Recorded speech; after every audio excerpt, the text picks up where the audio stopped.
नमस्कार मित्रांनो, शुभ प्रभात. एक्झाम पॉईंट या चॅनलवर आपले स्वागत आहे. मी तुम्हाला रेल्वे भरती संदर्भातील सामान्य विज्ञान या विषयाचे प्रश्न सांगणार आहे. जर तुम्हाला हा व्हिडिओ आवडला तर तुम्ही लाईक आणि सबस्क्राईब कराल. चला तर मग आज सुरुवात करूया आपल्या पहिल्या प्रश्नाला. प्रश्न क्रमांक 1 आहे, मासे कशाच्या सहाय्याने श्वसन करतात? तर बघा, मासे कल्ले यांच्या सहाय्याने श्वसन करत असतात. जसे माणसांना नाक असतं श्वासोच्छवास करण्यासाठी, तसे माशांना कल्ले असतात, कारण ते पाण्यामध्ये राहतात. म्हणूनच त्यांना कल्ल्यांच्या सहाय्याने श्वसन करावे लागते. त्यानंतर आहे प्रश्न क्रमांक 2, घटपर्णी या वनस्पतीला काय म्हणतात? तर घटपर्णी या वनस्पतीला कीटकभक्षी असेही म्हणतात. बघा, घटपर्णी ही वनस्पती कीटकांचे भक्षण करत असते, म्हणून याला कीटकभक्षी असे म्हणतात. त्यानंतर आहे प्रश्न क्रमांक 3, निरोगी माणसाच्या शरीराचे तापमान किती अंश सेल्सिअस असते? तर निरोगी माणसाच्या शरीराचे तापमान हे 37 म्हणजे 37 अंश सेल्सिअस असते. आपण नेहमी तापमान हे फॅरेनहाईटमध्ये मोजत असतो, म्हणून आपल्याला 97 डिग्री 98 डिग्री असे आपले तापमान दिसत असते. त्यानंतर आहे प्रश्न क्रमांक 4, बेकिंग पावडर म्हणून जो घटक पदार्थात घातला जातो त्याचे शास्त्रीय नाव काय आहे? तर बेकिंग पावडर म्हणून जो पदार्थात घटक घातला जातो त्याला सोडियम बायकार्बोनेट असे म्हणतात. सोडियम बायकार्बोनेट हा जो काही पदार्थ आपण बनवत आहे त्याला सॉफ्टनेस किंवा फ्लफीनेस प्रोव्हाइड करण्यासाठी यूज केला जातो. म्हणजे जसे की आपण ढोकळा बनवत आहे किंवा केक बनवत आहे, तर अशा पदार्थांमध्ये सोडियम बायकार्बोनेट वापरला जातो. त्यानंतर आहे प्रश्न क्रमांक 5, चुनखडीचे शास्त्रीय नाव काय आहे? तर चुनखडीचे शास्त्रीय नाव हे कॅल्शियम कार्बोनेट आहे. त्यानंतर आहे प्रश्न क्रमांक 6, साध्या मिठाचे रासायनिक किंवा शास्त्रीय नाव काय आहे? तर साध्या मिठाचे रासायनिक किंवा शास्त्रीय नाव सोडियम क्लोराईड आहे. त्याला NaCl सुद्धा म्हणतात. त्यानंतर आहे प्रश्न क्रमांक 7, कॉस्टिक सोड्याचे रासायनिक नाव काय आहे? कॉस्टिक सोडा हा वॉशिंग सोडा सुद्धा आपण याला म्हणू शकतो. तर त्याचे नाव सोडियम हायड्रॉक्साईड असे आहे. त्यानंतर आहे प्रश्न क्रमांक 8, लिंबू पाण्याचे शास्त्रीय नाव काय आहे? तर लिंबू पाण्याचे शास्त्रीय नाव हे कॅल्शियम हायड्रॉक्साईड असे आहे. प्रश्न क्रमांक 9, मूलद्रव्याची अणुसंख्या म्हणजे काय? तर मूलद्रव्याची अणुसंख्या म्हणजेच प्रोटॉनची संख्या. बघा, एखादा ॲटम असतो आणि त्या ॲटममध्ये प्रोटॉन, न्यूट्रॉन आणि इलेक्ट्रॉन्स प्रेझेंट असतात. तर त्यामधले जे काही अणू आहेत, ते मूलद्रव्यामध्ये जे काही अणू आहेत, तर अणूची संख्या मोजण्यासाठी म्हणजेच प्रोटॉन अणूची संख्या म्हणजेच तर प्रोटॉनची संख्या आहे. तर मूलद्रव्यामध्ये अणू आणि रेणू असतात. रेणू म्हणजे काय? तर ते इलेक्ट्रॉनची संख्या आहे. त्यानंतर आहे प्रश्न क्रमांक 10, केल्विन, सेल्सिअस व फॅरेनहाईट ही काय मोजण्याची एकके आहेत? तर केल्विन, सेल्सिअस व फॅरेनहाईट हे तापमान मोजण्याचे एकके आहेत. त्यानंतर आहे प्रश्न क्रमांक 11, न्यूटन हे कशाचे एकक आहे? तर न्यूटन हे बल आणि फोर्स हे मोजण्याचे एकक आहे. तुम्हाला न्यूटनचा ग्रॅव्हिटेशनल फोर्सचा सिद्धांत माहिती असेल, तर जे काही ग्रॅव्हिटेशनल फोर्स आहे हे मोजण्यासाठी न्यूटन एक एकक काढलेले आहे. त्याला न्यूटन सुद्धा आपण ते मेजरिंग युनिट सुद्धा म्हणू शकतो. तर न्यूटन हे बल आणि फोर्स मोजण्याचे एकक आहे.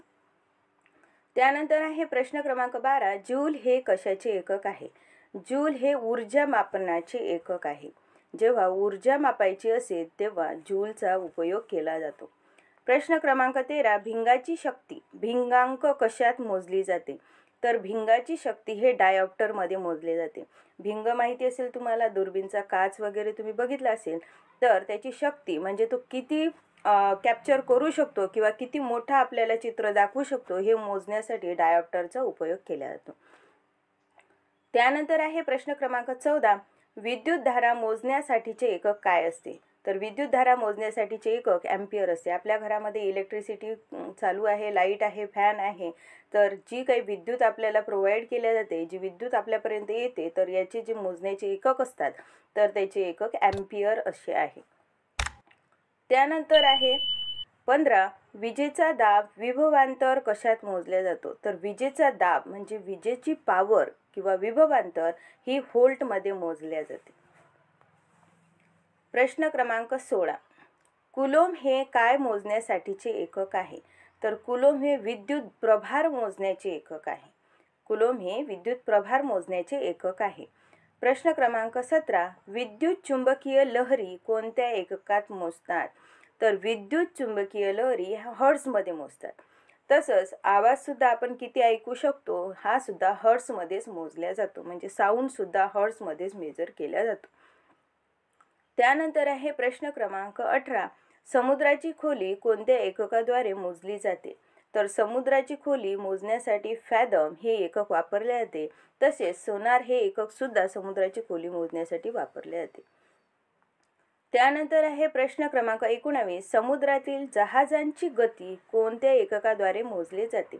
समुद्रातल्या जहाजांची गती ही नॉट या एककाद्वारे मोजली जाते. म्हणजे समुद्रामध्ये जे चालणारे जहाज आहे यांची स्पीड किती आहे ही मोजण्यासाठी नॉट हे एकक वापरतात.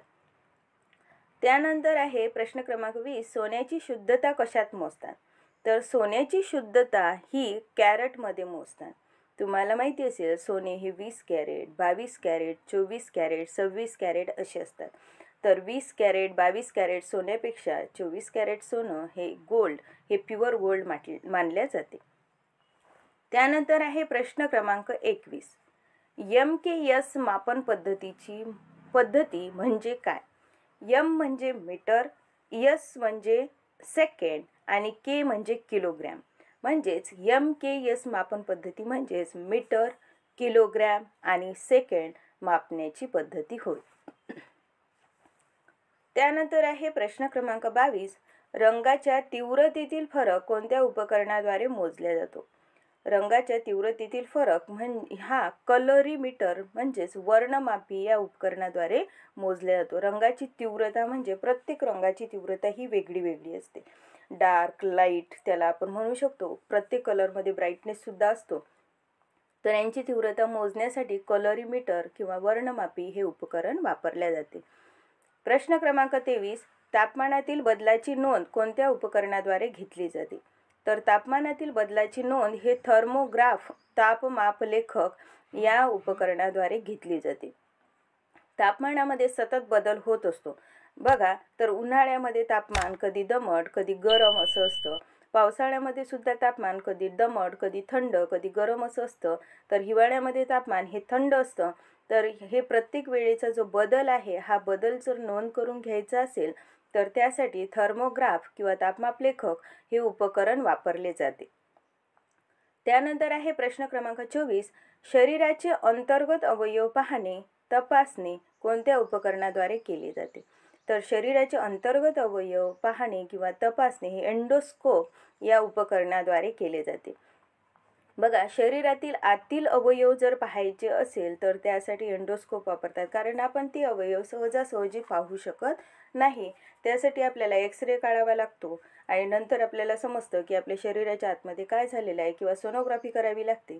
तर ह्या सगळ्यांसाठी जर आपल्याला एक महत्त्वाचं उपकरण असेल तर ते एंडोस्कोप या नावाचं उपकरण आहे. त्यानंतर आहे प्रश्न क्रमांक 25. दुधाची सापेक्ष घनता मोजणारे उपकरण कोणते? तर दुधाची सापेक्ष घनता मोजणारे उपकरण हे लॅक्टोडेन्सिटोमीटर आहे.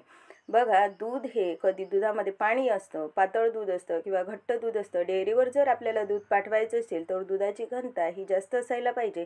म्हणूनच हे मोजण्यासाठी एक मीटर असतं किंवा उपकरण असतं, त्याला लॅक्टोडेन्सिटोमीटर असे म्हणतात. प्रश्न क्रमांक 26. हृदयाचे ठोके मोजणारे उपकरण कोणते? तर हृदयाचे ठोके मोजणारे उपकरण स्टेथोस्कोप आहे. तुम्हाला माहिती असेल आपण हॉस्पिटलमध्ये गेल्यानंतर डॉक्टर आपल्याला स्टेथोस्कोप लावतो आपल्या हृदयाला आणि तो आपले ठोके मोजत असतो. म्हणूनच हृदयाचे ठोके मोजण्याचे उपकरण हे स्टेथोस्कोप आहे. त्यानंतर प्रश्न क्रमांक 27.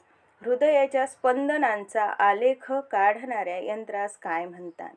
तर हृदयाच्या स्पंदनाचा आलेख काढणाऱ्या यंत्रास इलेक्ट्रोकार्डिओग्राफ असे म्हणतात. आजकाल आपण हॉस्पिटलमध्ये गेल्यानंतर आपल्याला एक छोटीशी मशीन दिसते आणि त्या मशीनीवर आपल्याला काही रिदम जी आहे ते वर खाली जाताना दिसतात. तर तो जो ग्राफ दिसतो तो पाहण्याचे जे काही साधन आहे त्याला इलेक्ट्रोकार्डिओग्राफ असे म्हणतात. त्यानंतर आहे प्रश्न क्रमांक 28. न्यूटनच्या गतीचा पहिला सिद्धांत कशाशी संबंधित आहे? तर न्यूटनच्या गतीचा पहिला सिद्धांत हा जडत्व याच्याशी संबंधित आहे. जडत्व म्हणजे काय? तर वस्तूचे वजन किती असणार आहे याच्याशी हा संबंधित आहे. त्यानंतर आहे प्रश्न क्रमांक 29. मोकळा टांगलेला चुंबक कोणत्या स्थितीत स्थिर राहतो? बघा, चुंबकाला 2 ध्रुव असतात, दक्षिण ध्रुव आणि उत्तर ध्रुव, आणि कधीही चुंबक हा दक्षिण आणि उत्तर ध्रुवालाच थांबलेला असतो. म्हणूनच मोकळा टांगलेला असो चुंबक किंवा ठेवलेला असो तर तो दक्षिण आणि उत्तर या दिशेला स्थिर असतो. त्यानंतर आहे प्रश्न क्रमांक 30. रंगाच्या तीव्रतेतील फरक कोणत्या उपकरणाद्वारे मोजले जातो? तर रंगाच्या तीव्रतेतील फरक जो आहे तो कलरीमीटर आणि वर्णमापी यामध्ये मोजला जातो. हा प्रश्न परत आलेला आहे. त्यानंतर आहे प्रश्न क्रमांक 31. कोणत्या उद्योगात अभ्रक कच्चा माल म्हणून वापरला जातो? तर वीज या उद्योगात अभ्रक कच्चा माल म्हणून वापरला जातो. त्यानंतर आहे प्रश्न क्रमांक 32. इलेक्ट्रिक प्रेसचा शोध कोणी लावला? तर इलेक्ट्रिक प्रेसचा शोध हा हेनरी सिले यांनी लावला. आधी कोळशाची प्रेस असायची, तुम्ही बघितली असेल, त्या लोखंडाची प्रेस असायची आणि त्याच्यामध्ये कोळसे टाकून त्याला गरम होऊ द्यावं लागत होतं आणि प्रेस करावी लागत होती. तर त्यासाठी खूप जास्त वेळ लागत होता. तर आजकाल इलेक्ट्रिक प्रेस आलेली आहे आणि इलेक्ट्रिक प्रेसमुळे आपण लगेच आपले कपडे प्रेस करू शकतो. तर ह्याचा शोध हा हेनरी सिले यांनी लावला. त्यानंतर आहे प्रश्न क्रमांक 33. 2 सपाट आरसे एकमेकांना 60 डिग्रीच्या कोनात कललेले आहे. त्यांच्यामध्ये चेंडू ठेवल्याने तयार होणाऱ्या प्रतिमांची संख्या किती असेल? बघा, 2 आरसे आहेत आणि ते एकमेकांना 60 डिग्रीच्या कोनात कललेले आहे. तर याचे उत्तर आहे 5. तुम्हाला किती चेंडू दिसेल? तर त्याच्यामध्ये 5 चेंडू दिसेल. त्यानंतर आहे प्रश्न क्रमांक 34. तांब्याचा शत्रू घटक कोणता आहे? तर तांब्याचा शत्रू घटक हा सल्फर आहे. सल्फर जर तांब्यावर सांडले तर ते तांब्याला विघटित करण्यासाठी मदत करत असतात किंवा तांब्याचे विघटन हा सल्फर करू शकतो. त्यानंतर आहे प्रश्न क्रमांक 35. कार, ट्रक आणि बसमध्ये ड्रायव्हरच्या सीटजवळ कोणता आरसा बसवलेला असतो? बघा, तर तो बहिर्वक्र आरसा असतो. कार, ट्रक आणि बसमध्ये ड्रायव्हरला दूरची जी वाहने येत आहेत ते वाहने पाहायचे असतात आणि त्यामुळे त्यांना त्यांची ड्रायव्हिंगवर जे काही ड्रायव्हिंग करायची असते तर ते मागचे वाहने पाहून किंवा समोरचे वाहने पाहून याच्याशी रिलेटेड त्यांची ड्रायव्हिंग असते. म्हणूनच त्यांना बाहेरचे वाहने जे आहे ते स्पष्ट दिसावे किंवा मोठे दिसावे याच्यासाठी बहिर्वक्र आरसा हा कार, ट्रक आणि बसमध्ये लावलेला असतो. त्यानंतर आहे प्रश्न क्रमांक 36. वनस्पतीशास्त्राचे जनक कोण आहे? तर वनस्पतीशास्त्राचे जनक हे थिओफ्रास्टस आहे. त्यानंतर आहे प्रश्न क्रमांक 37. खालीलपैकी कोणता धातू खोलीच्या तापमानाला द्रवस्थितीत आढळतो? बघा, इथे धातू म्हटलेला आहे तर मर्क्युरी हा धातू द्रवस्थितीत असतो. खोलीच्या तापमानाला म्हणजे रूम टेम्परेचरला हा मर्क्युरी नेहमी द्रवरूपातच असतो. त्यानंतर आहे प्रश्न क्रमांक 38. कोरोना साथीचा रोग खालीलपैकी कोणता विषाणू कारणीभूत आहे? बघा, SARS CoV-2 हा जो विषाणू आहे हा विषाणू कोरोना जो साथीचा रोग आला होता, तुम्हाला माहिती असेल 2019-20 मध्ये जो काही रोग आलेला होता त्यामुळे खूप जास्त हानी झालेली आहे आणि त्या सगळ्यांचे कारणीभूत हा विषाणू आहे SARS-CoV-2. त्यानंतर आहे प्रश्न क्रमांक 39. कोणत्या माध्यमात प्रकाशाचा वेग सर्वात जास्त असतो? तर व्हॅक्यूम या माध्यमात प्रकाशाचा वेग सर्वात जास्त असतो. बघा, व्हॅक्यूममध्ये साऊंड ट्रॅव्हल करू शकत नाही, म्हणजेच व्हॅक्यूममधून आवाज हा कधीच ऐकायला येणार नाही. तर व्हॅक्यूममध्ये फक्त लाईट हा सगळ्यात जास्त ट्रॅव्हल करू शकतो. कारण व्हॅक्यूम येथे कोणत्याही प्रकारचे अडथळे हे प्रकाशाला येणार नाही, कारण तिथे कोणताही एन्व्हायरमेंट किंवा हवा किंवा कोणतेही गॅसेस प्रेझेंट नसतात. जिथे गॅसेस किंवा एअर प्रेझेंट आहे किंवा काही ॲटमॉस्फिअर प्रेझेंट आहे अशा ठिकाणी प्रकाशाला अडथळे निर्माण होतात. म्हणून प्रकाशाचा वेग हा कमी होत जातो, कारण जे प्रकाशाचे किरणे आहे हे ॲब्झॉर्ब करण्यासाठी ॲटमॉस्फिअर हेल्प करत असतात. तर जर व्हॅक्यूममध्ये जर प्रकाशाचा वेग हा सर्वात जास्त असतो तर तिथे कुठल्याही प्रकारचा त्याला अडथळा नसतो. म्हणून प्रकाशाचा वेग हा व्हॅक्यूममध्ये सगळ्यात जास्त असतो. चला तर मित्रांनो, धन्यवाद.